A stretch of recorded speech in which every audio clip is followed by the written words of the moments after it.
नमस्कार दोस्तों, आपका स्वागत है मेरे YouTube चैनल पर। आज हम आपको बताने जा रहे हैं करवा चौथ की व्रत कथा। करवा चौथ की पौराणिक कथा अनुसार प्राचीन काल में एक साहूकार हुआ करते थे, जिसके 7 बेटे और एक बेटी थी। करवा चौथ का पर्व आया तब साहूकार की 7 बहू और बेटी ने यह व्रत रखा।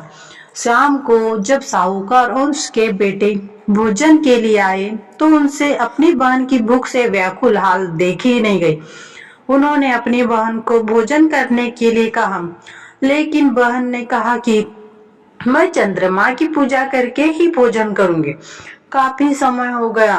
जब चंद्रमा नहीं निकला तो भाइयों के मन में एक विचार आया। ऐसे में 7 भाई नगर के से बाहर चले गए और दूर जाकर उन्होंने आग जला दी।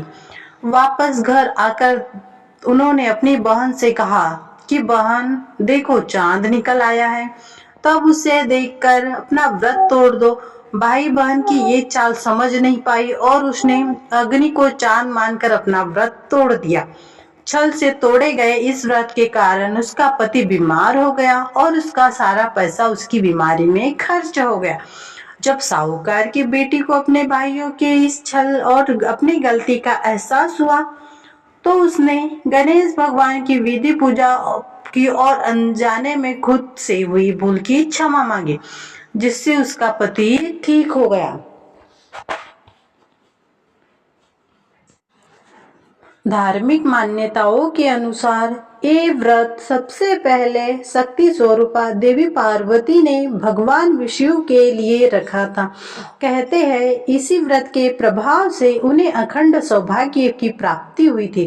कहते हैं सभी सुहागिन महिलाएं अपने पति की लंबी उम्र के लिए ये व्रत रखती है। इस व्रत से जुड़ी एक कहानी के अनुसार एक बार देवताओं और राक्षसों के बीच भयंकर युद्ध छिड़ गया, जिससे राक्षसों की जीत हो रही थी। तभी ब्रह्मा देव ने सभी देवताओं की पत्नियों को करवा चौथ का पावन व्रत रखने के लिए कहा।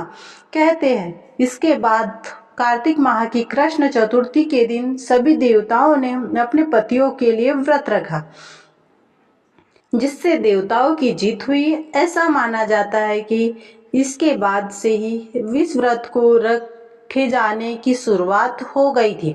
इसके अलावा कहा यह भी जाता है कि द्रौपदी ने भी पांडवों को कष्ट से मुक्ति दिलाने के लिए करवा चौथ रखा था।